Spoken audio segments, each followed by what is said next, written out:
Welcome back to the Gridcast. In today's episode, we're going to be talking a little bit about standardized testing and the education system, but specifically on standardized testing.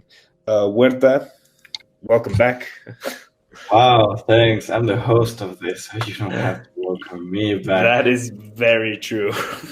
Yeah, so today's episode is going to be about tests in general.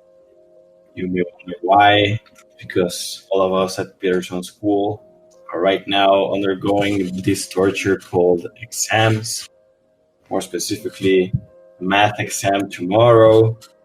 uh, so, yeah, I mean, uh, we were kind of scrambling between stress to make this episode happen. There was like a lot of things going on, and we had to kind of squeeze it into our time schedule. But in the end, we thought, hey, what better thing to do than what's making us suffer in this very moment? Yeah. Standardized testing. Just like talk about it. Maybe you can listen to this too if you're a student and relate to our points, or be a teacher and know that you make us suffer. Yeah, I mean, basically, standardized testing and the education system, it goes hand in hand. Personally, I think it's one of the main problems of the education system, and the fact that it also hasn't really changed. Like, the education system has been stuck in the same kind of reality for so long, and it's just outdated, really, personally. Yeah, it's just like the exact same system since we've been using since, well, maybe the start of humanity. And like things have changed, like everything changes. So I don't see why we should stick with the same exact thing to grade us and just judge us and determine our entire future. So yeah, but we have a section with pros and cons. It's not all bad. There's some benefits from having this torture. We'll talk about it in a few seconds. Yeah, so I mean, first we're gonna have a little ad break before like the main content of this whole thing, as it has been on the previous episodes. But just to kind of to give a little bit of a summary of our opinions, I can go first. So I'm kind of completely against standardized testing. I think it's really outdated, and I think it's just like it's something so unnecessary for students and, well, people in general. It doesn't really have any educational benefits, and I think it's part of the reason. Oh, the education system is part of where we are, but standardized testing is a big part of that education system. So I think that's kind of led to the point where we are right now as a civilization, I guess. Yeah, I mean it's just all in all like demoralizing. It sucks the life out of you. I know there's a lot of teachers out there. Well, at least personally, I have a lot of teachers right now that are completely against the system and try to give us breaks. Like, Yeah. just like in English class, we get essays, which I much prefer because you are Yeah. forced to display your knowledge, but you are not in such a timely manner. You can Yeah. explore ideas. It's just not regurgitating information like millions of times. So I'm sorry for the teachers that don't have any options, like math tests or science tests in general. There, there's no other option. But yeah, I don't know. We really need to change. Yeah, yeah. So I think we both agree on that subject matter, and I mean I think most students agree on that subject matter. But to move the podcast forward, we're gonna have a little ad break, and after that we are gonna go through some statistics, the pros and cons, and just some kind of looking at the whole thing as a whole subject. So yeah, enjoy our ad break. Ba-ba-boom, you know the drill. new podcast. And of course, same old ad. Thanks once again to Anchor for sponsoring our podcast. I mean, they've just been great. They allow us to do this. If you don't know what it is, well, you really should. You should check out the other episodes. But basically, it's completely free. It's a podcasting app and website that allows you to create your own podcast, distribute it, earn money from it. It's really just a wonderful piece of artwork, I would say. So yeah, go check out Anchor .fm or download the Anchor app. On with the episode. Thanks to Anchor. So thanks for listening to the ad once again. Thanks to Anchor. Back. And so let's go on to the main content of our episode. So starting off with something factual, something that you can look at and dissect, and something that is kind of a big point of going through subjects, which is the facts and the statistics. So we made a little bit of research, nothing big, but we found a lot of statistics that personally I think are very interesting. On May 26th in 2011, National Research Council report. This is from a website called edutopia.org, which, I mean, it's basically just like an article filled with statistics and facts from standardized testing and stuff like that. But basically, the National Research Council had a report that found no actual evidence that test-based incentive programs are working at all. So it's part of the quote. Despite using them for several decades, policymakers and educators do not yet know how to use test-based incentives to consistently generate positive effects on achievement and to improve education. So basically, there's just no evidence that that any of our standardized testing actually works in an efficient way. Like, come on, we've been doing this for so long and we don't have any actual proof that it's positive for us. Yeah, exactly. Wow. I mean, how is there like no actual information proving that, yes, this has benefits, you know? It's kind of ridiculous. That relates to our second piece of information here, that the Brookings Institutes found that 50 to 80% of year-over-year test scores improvements were temporary and, quote, caused by fluctuation that had nothing to do with the long-term changes in learning, end quote. Yeah. I mean, that's crazy. Like, so basically, testing is just like super random. It actually doesn't prove any long-term learning or like, I guess just proven learning. It's just something that, like, as we all kind of know, you memorize it and then you spit it out on the exam and that's done. Yeah, it's basically, that's why I prefer other methods of doing tests, or just in general trying to test the knowledge of your students, because this is just using the same information again. Yeah. And it doesn't prove really anything. Doesn't prove your skill. It doesn't prove your level of deep thought that goes into each word that you say. It's more of a how well can you memorize stuff. Yeah. And I mean, this next statistic, I think it's probably one of the most important ones, that everybody kind of, well, most people, I would say, can recognize the Nordic countries as kind of having a different education system and being one of some of the countries with the best quality of life. And Finland topped the international education, the PISA rankings from 2001 to 2008, and it has no external standardized tests used to rank students or schools. So as this statistic says, according to Stanford University researchers Linda Darling Hammond and Laura McCloskey, success has been achieved using assessments that encourage students to be active learners who can find, analyze, and use information to solve problems in novel situations. So that's a lot of just babbling, I guess. But basically, something that's like it's always kind of been around in recent years that Finland's education system is very different. It focuses on cooperation and not competition for like an A plus. It's more just like work together to find the solution to this real life problem, which I mean I completely agree with. Yeah, and it's like the dead opposite of here. Right now, you have to compete to get to the top. There are not just unlimited spots for scholarships or university spots.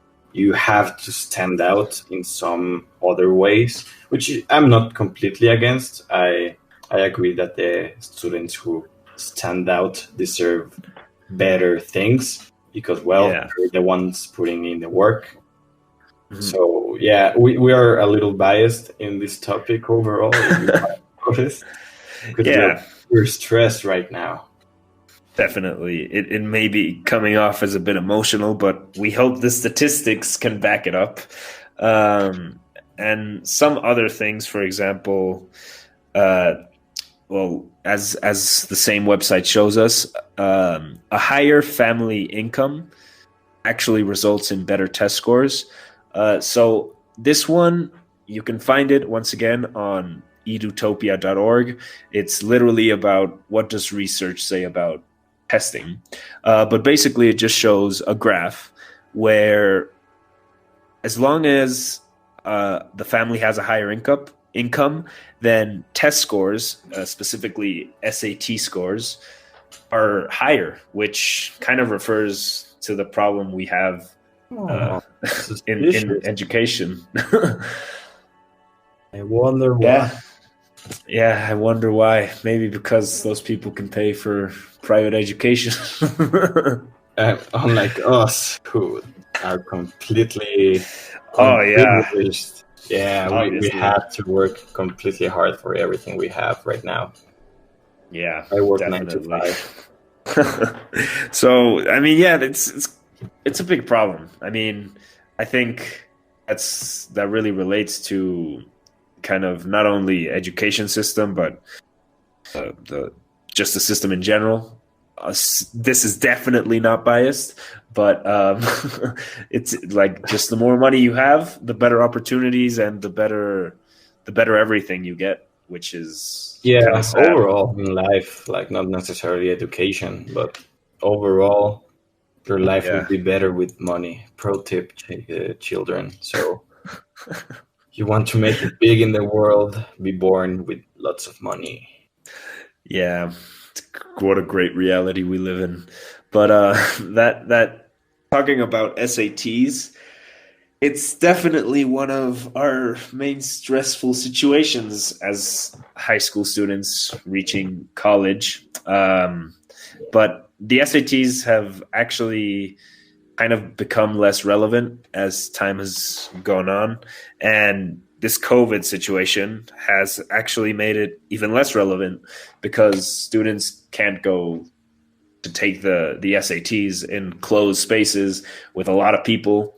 So a lot of universities are going test optional, which means that you can do the SAT and turn it in, but it definitely won't impact the like your chance of getting in, which I think is great. It's just how things should start moving along. Yeah, I think it's enough of that. Now we can move to the next section in this podcast, is what are the pros and cons of this, which you might wonder what possible pros can such a horrible system have. And after doing a little bit of research, it isn't that many pros. It actually shows that there are more cons than pros, but there's still some positive aspects to it. So our main example here is that standardized testing helps pinpoint areas of improvement in general. So you can clearly see where a student needs to put in more work to, just be overall better at school with numeric grades. It really does help in that sense. I don't think it justifies the suffering. At the very least, there's something positive to it. Yeah, I mean, I think if we look at the pros and cons like hand by hand, I think there's a bigger list of cons, just like what we mentioned before, but as well like the emotional and mental impact that it has on students of studying and really needing to get to that grade, which is just purely based on memorization. But it does.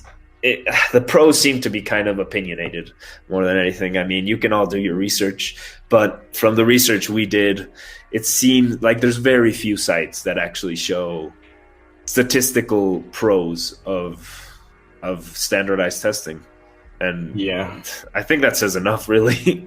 yeah. The research on its own of trying to find any positive aspects of standardized testing and just finding almost none in comparison to the cons just speaks in itself of how the system works and how it makes the students feel. So yeah, Yeah, it really does take a toll in the mental health of yeah, students. I'm pretty sure teachers don't like it too. Well, at least most of them that I know, they're not a fan of the system either, since that they're students too at some point in their lives, and they know our pain. yeah. And they also have to spend like hours grading tests and making tests that fit the requirements for these um, these standardized testing rules. Yeah, So, I mean, I think if there's like one pro to standardized testing, I guess you could argue that it just does help you, like, kind of keen on. Jesus, what does that even mean? It helps you like lock in the certain situations or certain subjects that really need to be worked on. And I also found a statistic a while ago that I don't quite remember, but this is going off the top of my head, that short quizzes, like not an hour long test, but like 15-minute quizzes actually do show like signs of how well you know things, and they're more effective than like these big tests that last a whole class or like 3 hours in the SAT. So yeah, yeah. I mean, I think it's due to the fact that it reduces the margin of error in general yeah, that you can have. Like instead of just uh, going off or making a random mistake, maybe inputting, typing wrong a number in your calculator, or just in general trying to forget or remember stuff. Though that kind of stuff really disappears in a short test because, well, now we're used to really long tests. That's another pro too. Like if you think about it, this helps us build that mental strength and stamina mm, for the rest of our lives because now we can recall our PTSD of this and we're, well, I guess I have had it worse. So yeah. yeah, yeah. I guess. Yeah, we can add that as a pro. I mean, I also think that like part of the problem is if you have 15-minute tests, well, your attention span is there. Like you are there for the test. But if you have like a 3 hour test, you're just kind of all over the place. But I mean, it does also help your mental strength. Just So as a side note, it's not like we are bad students by any means. I think I'm doing okay. Like we have above average grades. Just for you to know, don't think that we're yeah. just dumb people trying to complain about the system because it doesn't work for us. We wholeheartedly believe that this is the truth, highly Yeah, opinionated truth, and a it is bit pretty biased. opinionated.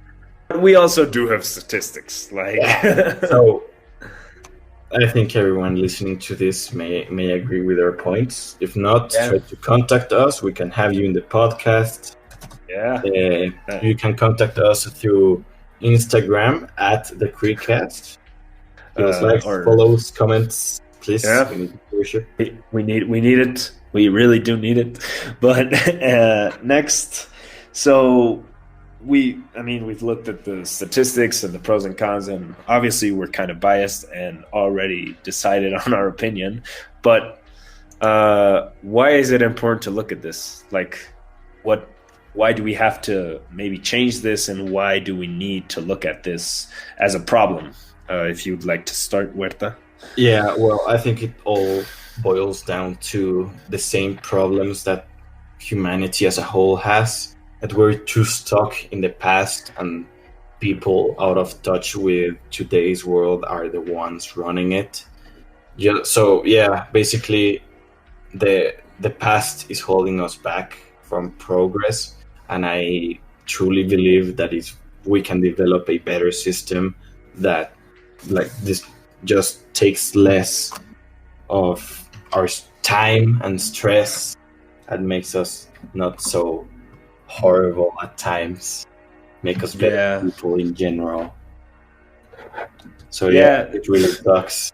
It sucks. I mean, it really does suck, and I think it's important to look at it because we do have like actual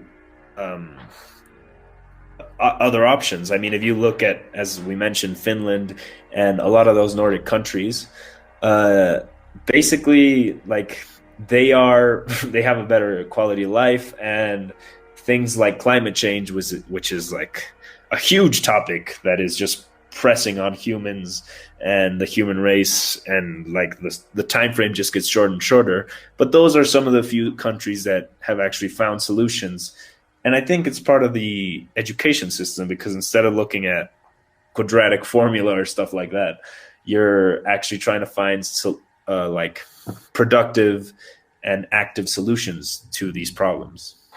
Yeah, so basically, to give our conclusion, shout out to the teachers who try their best to lessen the suffering of their students.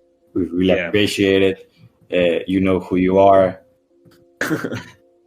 and if you're wondering if it's you, the fact that you're wondering means not we're suffering because of you. Please. Yeah, I mean, it's been, you could say, a very heavily opinionated podcast. We are maybe just showing off a bit of our stress and just throwing it out there. I've been oozing stress this whole time. I don't know if you can tell. I try to keep my cool, but whenever you put a math exam on Monday, I break. Yeah, Monday morning, 7:45, when our brains aren't even scientifically ready. But anyways. Anyway. Yeah, so to close up, there may be some pros to standardized testing. Maybe we don't have to get rid of it completely, but maybe reduce the importance of it in order to actually look for change, as it's kind of been proven in other places that this isn't quite the way to go, and it doesn't actually have any evidence to really back it up, whilst there's a lot of evidence to back up that it's ineffective. To the students out there that are listening to this, just hang in there. It's not so bad. Yeah, school isn't everything as well. Yeah, it's just like Twitter. Yeah, I mean, obviously it's logical that you get stressed out, and a lot of like school is ultimately kind of enforced in society, but it's not the end of the road if you don't do well. So yeah, we still have a long road ahead. Yeah, so don't get caught up in the small things. Life is bigger than tests. On mental health, relationships, contacts. There's a lot of things. Just try to find other avenues, because school isn't the end of the road. That doesn't mean that you're getting bad grades because of the system. Maybe you're just not putting in the work. Yeah, definitely try. Yeah, we're not telling you to try. I don't know why you would even take our advice, but just try. Don't try too hard. Don't break yourself. It's not worth it. Yeah, we've been there. We've all been there. and I mean, it's been a therapeutic episode, I guess. If you didn't like it, if you want any suggestions, recommendations, hit us up on our social media, Instagram, Twitter, Reddit. we're basically everywhere. And yeah, thanks for listening. Shout out to the teachers out there again. Yes. Thanks for everything. We know you're trying your best. We appreciate you hanging in there. And yeah, see you next week. Bye bye.